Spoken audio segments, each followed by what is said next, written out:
Hello and welcome all. Just figured I would do a game collection like everybody else. Anywho, this is the first game of my 64 collection, Super Mario 64, and what else is there to really say about it? One of the premier platformers, especially on the system itself. Awesome game, and I definitely always get lost in playing this one right here. It's definitely a great pickup. Another thing is that's always nice is when you actually get a game for a great price. I got this years ago at the Goodwill back when they actually had games in the actual Goodwill, and also before they started, raising the price up to those astronomical prices, even though they don't test the games, but they want to charge you eBay prices. Anywho, yep, it's always going to be on there no matter what. Second game, well, it ain't no particular order, but still.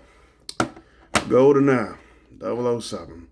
I kind of like to get these kind here, just, know. It just makes it easy for me to tell if it's authentic or not. But anywho, one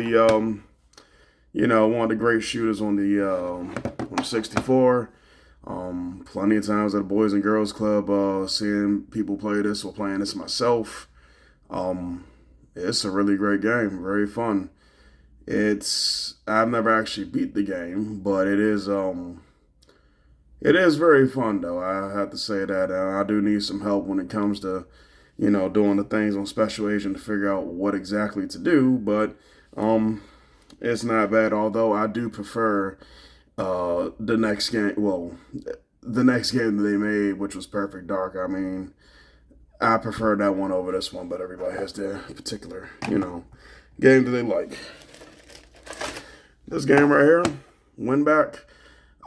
This is actually fairly cheap, and this is my go-to game to recommend to people when they talk about how they own the 64 and they want to know what kind of games to get.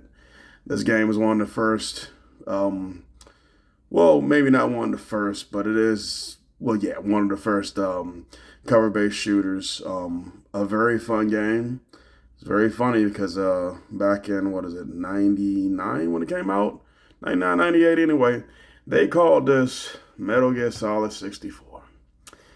And there's nothing at all about this game that is anywhere near the point that he'll be like, hey, that's Metal Gear Solid. No, the story is okay. It's doable. I mean, it's playable, but the gameplay is way more fun. I mean, the story is not too bad, but I play it more so for the gameplay. But anywho, I think it's about 20-ish bucks on eBay. Fairly cheap. You can probably find it for a bit cheaper, honestly. But it is a very fun game. The controls are a little wacky, but I mean, hell, you're playing on the 64. What controls really ain't wacky. So, anyway, that is a great pick as well. Even though I know they made a limited run version of this right here, Turok 3. Now, I mean, the thing I like about this game right here, as opposed to the other Zoroarks, and I don't have too much experience playing the first one, or I don't really remember too much. But anywho, one of the best things I like about this game is that you can save anywhere. So that actually helped me beat the game. One of the things I did was, once you load up a new space, once you load up a new area, you can go ahead and save there. And at the time when enemies was too much, I used to definitely go back to the area I completed, saved, and also you would get 30 health whenever you die. So you die in the game, you come back, you'll have 30 health. But this is a game that I did complete on the 64, and well, at the very end, there are definitely FPS drops. And I mean, that's even with the expansion pack, but that was kind of the case with a lot of games. But either way, Circle Strafe very much when you fight the last boss. I don't know how the hell I beat him. I don't know. But anyway, I beat the game. So also, this game is pretty expensive. I think I got this for like 40-ish bucks. I know they have the limited run one. You'll have a way better experience playing on limited run. But if you want to, play it authentically on 64 and an old TV, it's not a bad pick. It's definitely not bad at all. I need to also try Torque 2, which is, I guess, our next game here. I need to actually try to play this game right here. I know when it came out, or just period, the issues that people said was, hey, that, you didn't really get a lot of checkpoints, which is why they changed it in 3, because people talked about that a lot. I played it to the point, but as a kid, I never actually got past like the first level. But I mean, it looked really good when I played it as a kid. And even now, because I played it a tiny bit. Even now, though, it does look amazing for its time. Very much a great series on the 64, and this one here is definitely cheaper than Turok 3. Turok 3 is probably, I think, the most expensive one. Turok 2, I'm not too sure about the price, but I know it ain't nowhere near $40. I would think maybe around, maybe lowest 15, and maybe highest, like, I don't know, $25. There's also 2 different versions. So you have the black one, the black cartridge, and then you have the gray cartridge. I think that's also the case for 3. I'm not too sure what really the difference is. I know there's some form of difference. But anywho, there is the gray version, and that may actually be more rare. This game right here, yeah, I know it ain't the best version, but it is a marvel to see it run on a 64. So I definitely do like playing Quake on the 64. I usually do as close as I can to modern controls, which means that I'm going to use the analog to aim, and I'm going to use the D-pad to move around. It's not bad. I've been through maybe three to 5 levels. Frame rate holds up pretty good, and it does look very, very much good compared to the PC during the time. So it really is a cool game. I don't think this game is that expensive. I don't think it's like $10, but I would assume maybe 10 to 20. And I'm just kind of bringing up these prices just in case. You're looking at this right and you're saying, hey, I want to get into the 64 stuff. It's definitely not bad. But anywho, it's a great game to go to. Also has a password system as well. This is the game I talked about earlier, Perfect Dark. Perfect Dark is probably the game I've spent the most time playing on the 64. And honestly, I played that like years after. I didn't start playing Perfect Dark until, hell, I don't know, maybe like 5 years ago. I still haven't beaten the game. I played on the hardest mode. Frame drops do make it hard to actually complete certain levels. But it's a really good game. I definitely prefer this one over GoldenEye. The dual wielding, just the graphics itself, it really looks good. It pushes the 64, to the limit and stuff like that right there.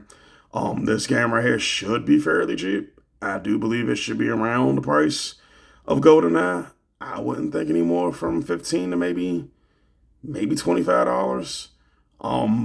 But it is a fun game. But again, well, you're playing the 64, so yeah, frame rates ain't gonna be that good. But if you wanna, do it for nostalgia or whatever, it is very good. It's also fun playing first person shooters on an actual like N64 controller. So, that's always fun. I mean, especially with the quirkiness of that controller. But it is actually, to me, one of the better controllers, and I really do wish there was more 2D games that came out for it. Definitely do. 64 definitely has, I think it had potential for 2D fighters. I know the storage was an issue, but I mean, hell, they got Street Fighter Alpha 2 on an actual Super Nintendo cartridge, so I would definitely think it would be possible. But unfortunately, 64 didn't have the best third-party support. I think they barely had under 300 games as opposed to PlayStation's, what was it like? I don't know. I think worldwide was like 1,000 or something. I don't know. Something like, either way, way more games. But unfortunately, we'll never see the day of 2D, like proper 2D fighting games on the 64. Even 3D fighting games for real, because I don't remember many of those. But anywho, Next game up, Quake 2. I haven't played this one that much. I enjoyed the first Quake, so that's why I got this one. And I believe I got this one for about, it actually may have been $10, maybe 10, $9. I mean, it just depends on how much you look on eBay. But after I finish Quake 1, this is definitely one I want to go to. I looked at a comparison video between this and the PlayStation. And it's very fun to see the minor differences between the two. And I know this version is a bit more choppy than the PlayStation version in terms of like your gun when you shoot it. But very interesting. I think even they did the levels a little bit different. I think they did that for the first one too. But yeah, this isn't, I'm assuming this isn't a bad version. I haven't heard anything bad about it. But anywho, running out of games here. And well, what can you say? Star Fox 64. Yeah, it doesn't look the best, but hey, you know what? It plays. It's authentic. It's nice. I've rented this game so many times as a kid from Blockbuster. And period, I do think this is one of the actual games that aged well. It's a rail shooter. It's very fun. You can play this right so many times. It's different areas you can go through. You're good enough. Secrets and stuff like that. I can't tell you how many times I run this game, but as a kid, I couldn't afford a 64 game special with how expensive they were back in the day. But now I think I may have paid. I'm gonna probably keep saying this price, but I think I maybe paid $15 for this right here, and it definitely is worth that. It really is a very fun game that you can come back to and get a lot of enjoyment out of. I mean, honestly, that's the same with the Star Fox on the Super Nintendo as well. But that one to me is probably more special than 64, just because that was like one of the first fully 3D games I've seen.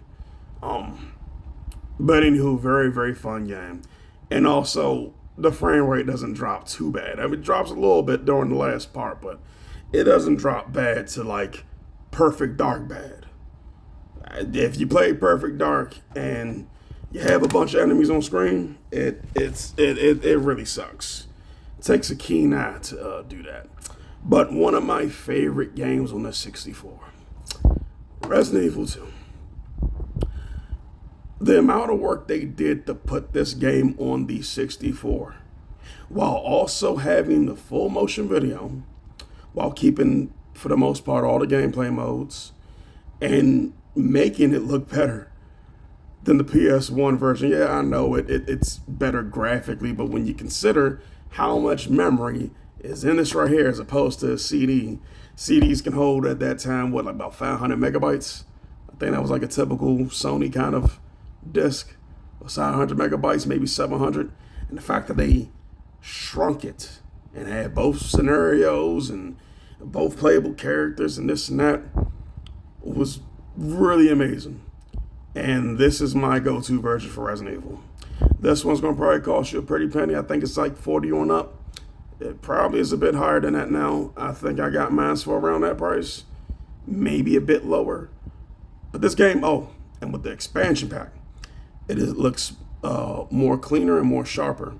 I know that the Dreamcast version is going to probably be better than this, but I just like it because I like it also because of the technical aspects of how they got it on there. And I mean, I guess you want to put as a bonus, you don't have, any loading like screens, but I mean, I don't care about that. I'm used to loading screens, but just period, it's very crisp. One thing though, if you play this on an HD TV and you have an expansion pack, what's going to happen is every time you go to a different part of the game, different sort of screen, the TV will jump because it has to adjust the resolution because of the, I believe it's because of the expansion pack, I have been told. That's why I actually bought this TV, and I waited about 4 hours to get this TV for about, I think, 20 to 50 bucks. So, it's definitely worth it. It's definitely worth me getting the TV for just this game alone, even though I like all my games on CRT, older TVs, but excuse me, this one right here is way more special. Playing on a error TV. I definitely would get this though. If you're interested, I have Resident Evil 2 for PlayStation. I have it for the 64. Well, I guess that's all I have it for. But I played on the Dreamcast. I played on the GameCube, which the GameCube version is nothing but the PS1 version. So that's very disappointing. I never understood why the GameCube version, when you look it up online, is like over 100 something bucks. I think it's like 150 or something for both 2 and 3. They're just the PS1 versions, but I do wish they put 3 on here. Oh, that would have been amazing. They put 3 on here. But anyway, final game, I guess. I think that's right. It's the final game I got. So Conker's Bad Fur Day. This game is really, really fun. It's very enjoyable. Frame rate at times isn't the best, but it is a very enjoyable game. And then also knowing the history behind this game makes it a bit extra special. This was kind of that rare game that, made Nintendo not want to mess with Rare anymore. If you get a chance, just be sure to look at the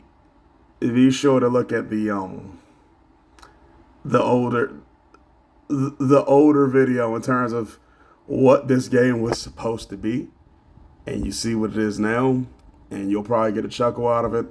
But this was the game that really did the split.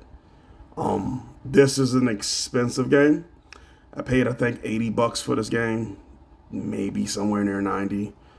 It's very expensive. There are other ways.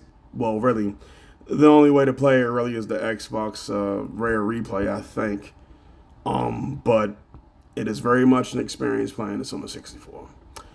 Very fun. I do have 2 more games, so I will get those as well.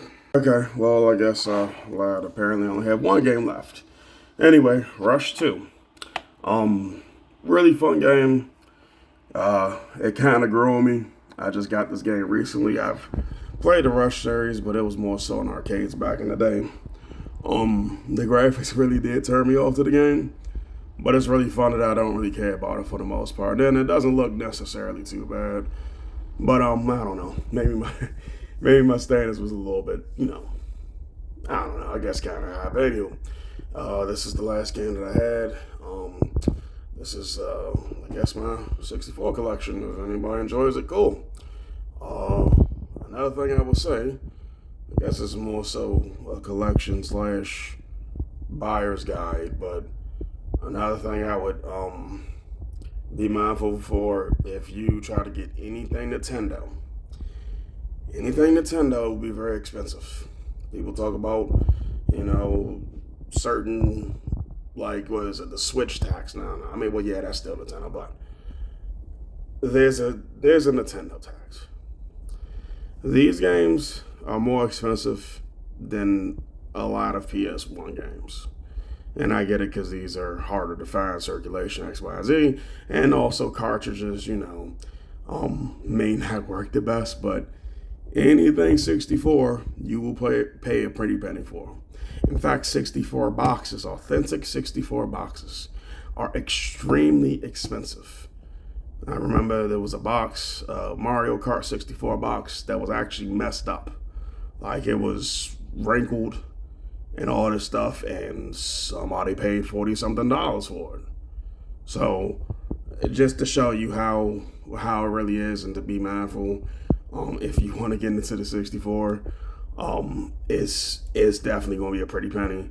I've had to look a lot on eBay for cheaper 64 games. I mean, there's sports games and stuff, but like, you want like the premier games or just regular games. I mean, hell, Mortal Kombat Trilogy, I think is maybe like $25, but yeah, I mean, it's a lot, dude, compared to PlayStation. So yeah. But anyway, that's pretty much my collection. If you enjoyed the video, very much glad that you stayed the whole time. Have a nice one.